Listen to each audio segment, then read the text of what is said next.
So yan na guys, parang nabenta na. Nabenta na yung seal natin. So nakabenta tayo ng dalawang seal ngayon. Halos 20k yung 20k PHP yung amount ng seal na to guys. Ayan, papakita ko sa inyo yung history para makita nyo yan. Nakabenta tayo. Talagang binabaan ko yung presyo guys para ipakita ko sa inyo na may exchange natin siya sa pera, yung totoong pera. So kaya binenta ko guys para makita nyo na exchange natin siya. 38,049 yung gold natin ay yung diamond natin dyan. So exchange natin. Makikita nyo dito sa token guys, 0.74 nga pala yung ngayon. Crow, so ibig sabihin di pa pwedeng mag-exchange. Tapos merong minimum na 100 daily per wallet. So ibig sabihin pag 84 yung conversion ng VDAIA to Crow, ang pwede lang nating i-exchange ngayon guys, times 100 lang yung 84 to. So 8,400 na VDAIA lang yung pwede nating i-exchange per day. Tapos hintayin pa nating 0.75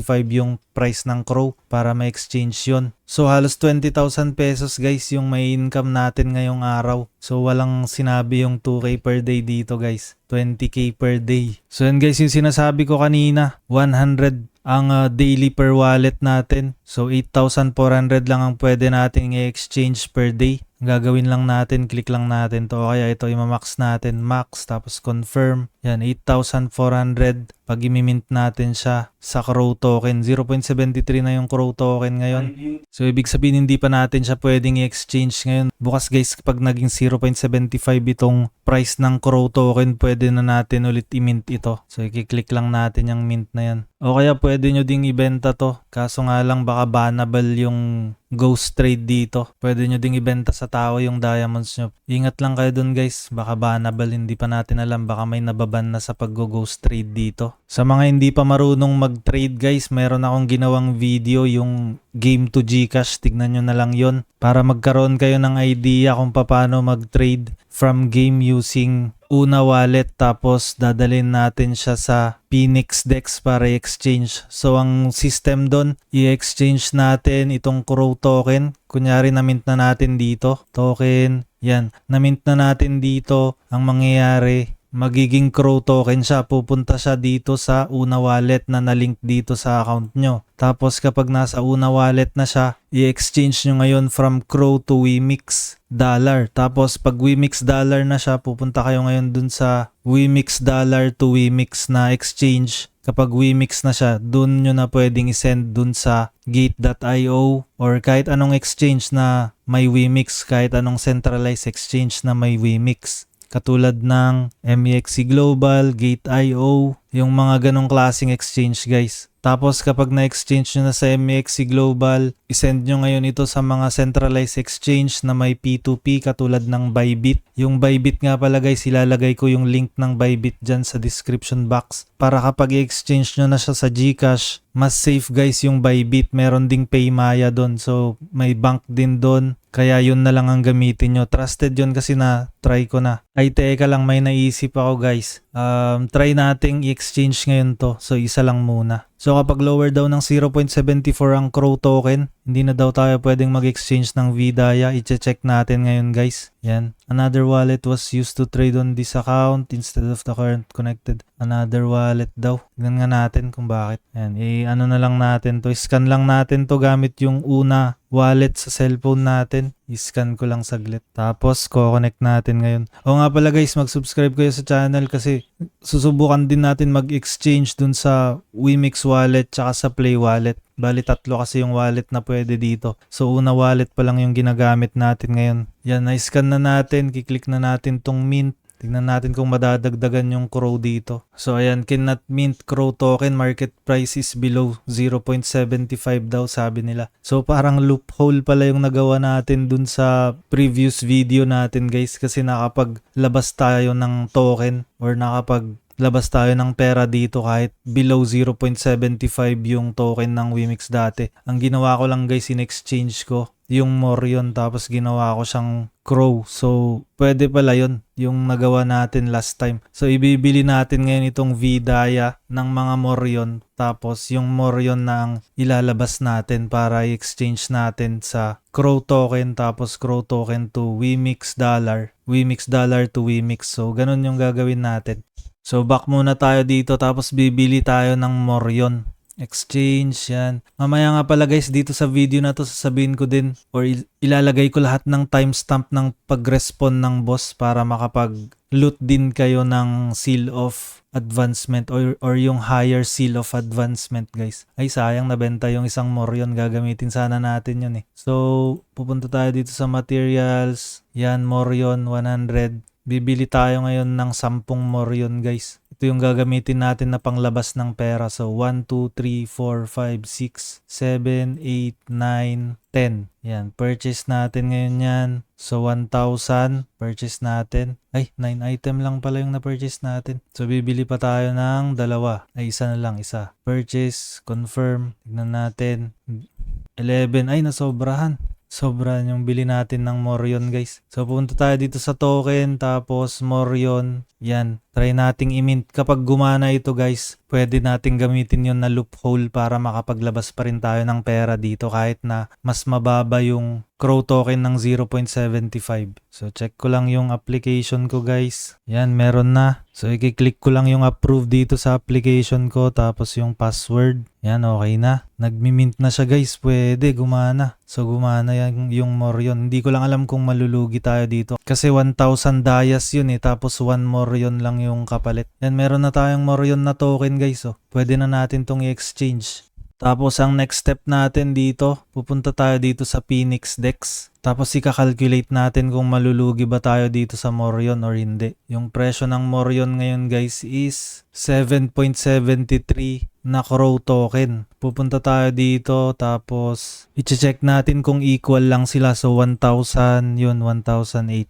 12 Crow ang 1,008 token. So luging-lugi pala tayo guys, hindi muna natin gagawin yon. Hindi muna natin gagawin yung technique na yon. So ibabalik ko na yung Morion natin. Hintayin na lang natin na mag 0.75 ulit yung Crow token para hindi tayo malugi. So yan, ibabalik na natin yung Morion natin, tapos ibebenta na lang natin sa market para maging diamonds ulit. Medyo nalugi tayo doon. Kasi merong fee yung marketplace. Yan, ibalik na lang muna natin yung Morion natin. So wag muna tayong mag-exchange ngayon. Gagawa sana ako ng mas simpleng way para ma-exchange nyo yung diamonds nyo to Crow token, pero hindi pala pwede ngayon kasi 0.73 yung price ng Crow token. Kaya nila ginagawa yun guys para hindi bumagsak yung presyo ng Crow token. Kasi kapag masyadong bumagsak yung price ng Crow token, magkakaroon ng FUD or fear dun sa token at matatakot yung mga players na bakit bumabagsak yung token, baka may ginagawa yung mga developers, mga ganong klaseng thoughts. So kaya nilagyan ng limit. Halos karamihan naman ng nalalaro ko na NFT game dati may ganun talagang limit para maalagaan din nila yung health ng token natin na Crow. So yun guys, pag-usapan na lang natin yung mga higher seal of advancement kung saan natin makukuha. Ituturo ko lahat ng spot ng boss dito guys sa Kill the Bot. 5 UTC guys, nagre-respond dito yung spider dito sa bandang to. So dito namin siya nakita. Minsan nakita ko siya dito banda sa may edge ng cliff. So dito lang siya pag-alagala yung spider. Papakita ko sa inyo guys. So yan, hanapin natin yung spider ngayon guys.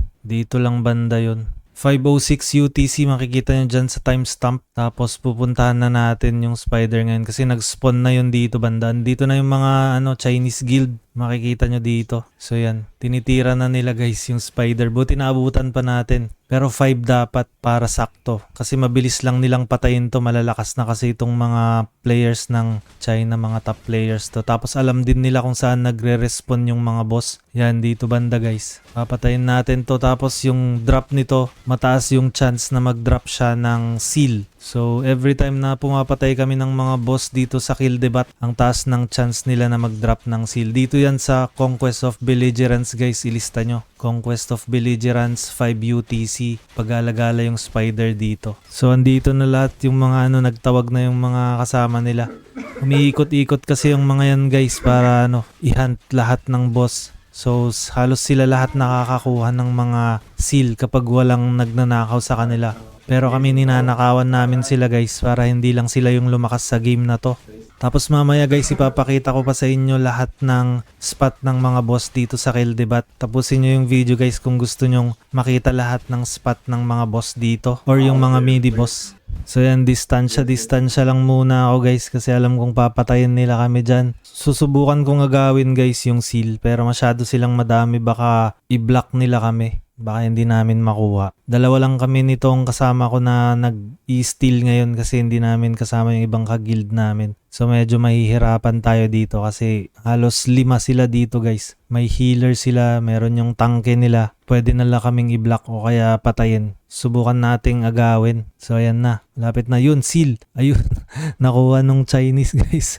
Sayang, hindi umabot. Tatakbuhin ko na sana kaagad dun kaso hindi umabot. Yan, hinahabol na yung kasama namin. So yan yung boss guys. Next na boss, hanapin natin. Dito sasabihin ko na lang guys kung saan yung respawn ng mga boss para alam nyo kung saan kayo pupunta. 10:30 UTC guys, nandito yung boss sa Confrontation Point of Victory. Kung hindi nyo mahanap yon, ang gagawin nyo lang, pupunta kayo dito sa mapa. Tapos scroll nyo to guys. Confrontation Point of Victory yung tawag doon. So ito yung pwesto ng boss ng 10:30. Nandito lang siya, hanapin nyo lang siya dito banda. Paiba-iba din kasi kung saan siya nagre-respawn. So basta ikot lang kayo dito sa Confrontation Point of Victory guys. Makikita nyo yung boss dyan. 6:30 UTC naman guys dito sa Marching Point. So dito guys, level 58. Meron dito, pag-alagala din dyan. Marching Point of Victory. Meron din dyan yung boss. Tapos, dun sa Rally Point of Belligerence guys, meron din siya. Alas 6 naman yung nag-spawn. So, andito siya guys. Dito banda, spider din yun. Rally Point of Belligerence. Mataas din yung chance niya na mag-drop ng higher seal of advancement. Sa ngayon, wala pa naman akong napupulot na bound. Puro ganito yung nakukuha ko guys. Tapos meron din dito sa kabilang mapa. Alas 9 naman dito sa... So meron din dito sa Ground of Unity guys. Alas 9 nag-i-spawn niyang nandito. Dito naman alas 8. Assault Point of Unity. Yan, alas 8 din dyan. 11 UTC naman dito guys. Sa Marching Point of Victory. Tapos dito, may napatay kami dito. 146 na namin napatay. So mga 145 siya nag-spawn or 130 siya nag-spawn. 130 UTC dito sa level 50. 1630 dito naman guys. 1630 UTC may napatay kami dito sa Grounds of Victory. Tapos 17 UTC guys dito may nakita kami dito. Meron naman yung na-experience ko na 2 beses nag-spawn dito banda. 107 UTC tapos 18 UTC nag-spawn yung boss dito. Yan. Training Ground of Belligerence guys. May boss dyan. 107 UTC tapos 18 UTC. 2 beses siya nagre-respawn. Tapos dito sa baba niya meron din 2330 UTC guys dito sa level 61. Assault Point of Belligerence guys. Meron dito. Tapos sasabihin ko sa inyo yung mga pinaka-common na nag-i-spawnan ng boss. Dito yung pinaka-common. Dito banda. Dito kami laging nakakakuha. Alas 6 guys. 6 UTC mag-i-spawn na yon. Tapos dito, Confrontation Point of Unity. 1820 namin napatay yung boss dito. So mga 18 UTC nag-spawn na siya. Dito naman 1630 nag-spawn. So meron din dito. Tapos last ito 620 UTC din. So halos sabay-sabay yung spawn ng mga nandito guys. Yung paikot dito halos sabay-sabay. So dyan kami nakakarami kaya nag-uumpisa kami ng umaga. Kasi dyan kami nakakarami ng mga boss. And ayan guys, may nakakuha na naman ng seal dito banda. So dito siya nakuha sa Grounds of Belligerence ulit guys. Dito banda. Pinatay nila dito. So yun lang guys yung about dito sa video na to. Kapag natuto kayo dito sa video na to guys, pasend naman ng seed sa streamer support ng Wimix. Ilalagay ko yung support code ko dito sa screen. And yun lang guys, maraming salamat. Bye bye.